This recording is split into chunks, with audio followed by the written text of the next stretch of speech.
17 months ago, I became a dad. Thank you. My daughter was born October 26, 2022, and after 40 hours of excruciating labor for my wife, our baby got stuck. And everyone started yelling, and I got elbowed out of the way, and I watched as doctors jumped in the air and punched down on my wife's stomach to save her and the baby.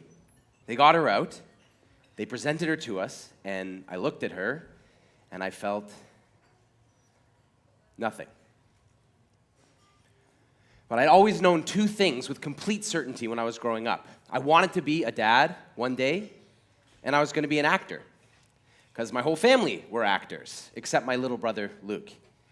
I started at age 7, and I remember walking into audition rooms and morphing into whoever they needed me to be to get the part. And even when I wasn't in character, I was still performing.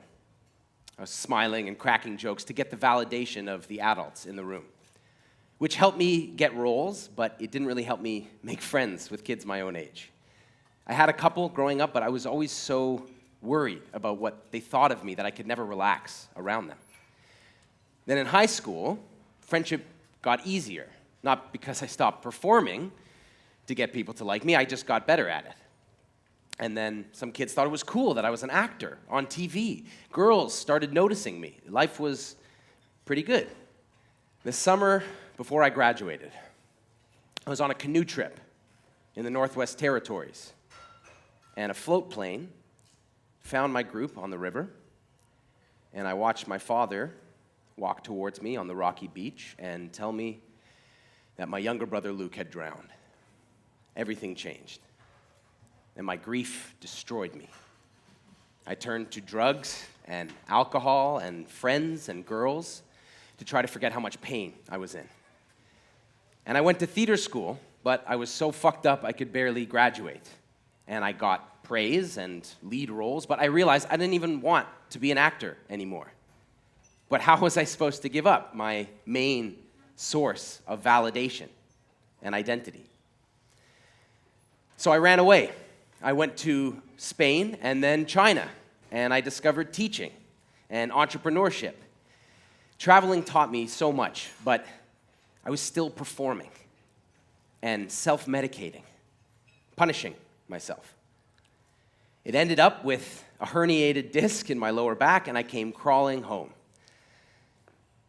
For the next 7 months, I was on my mom's living room couch in downtown Toronto. I would wake up, I would take my pills, and I would watch The Sopranos or The Office until I fell asleep.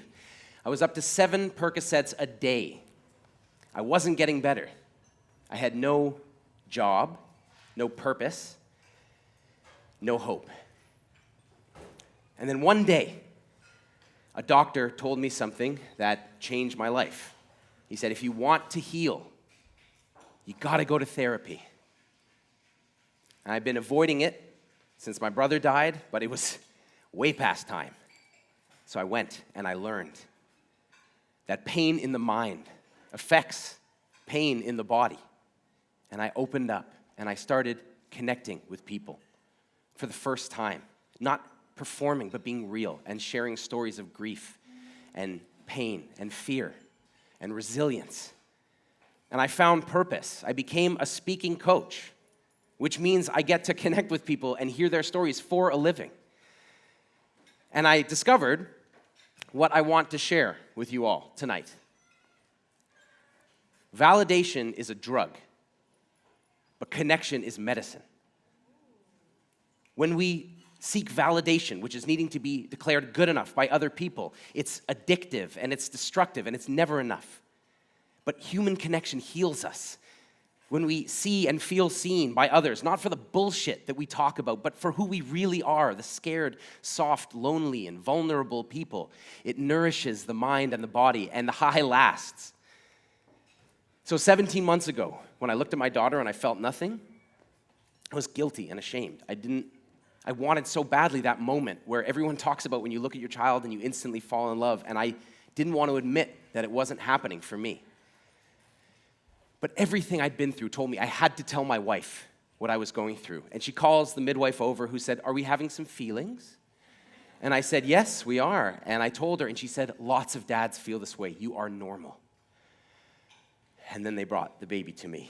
And I sat in a hard hospital chair, and I held my newborn daughter to my chest. And she looked up at me through swollen eyes, and a rush went through my body. The highest, most loving form of human connection that I would have ever thought possible. And I finally learned the difference between getting validated and finding true love. Thank you.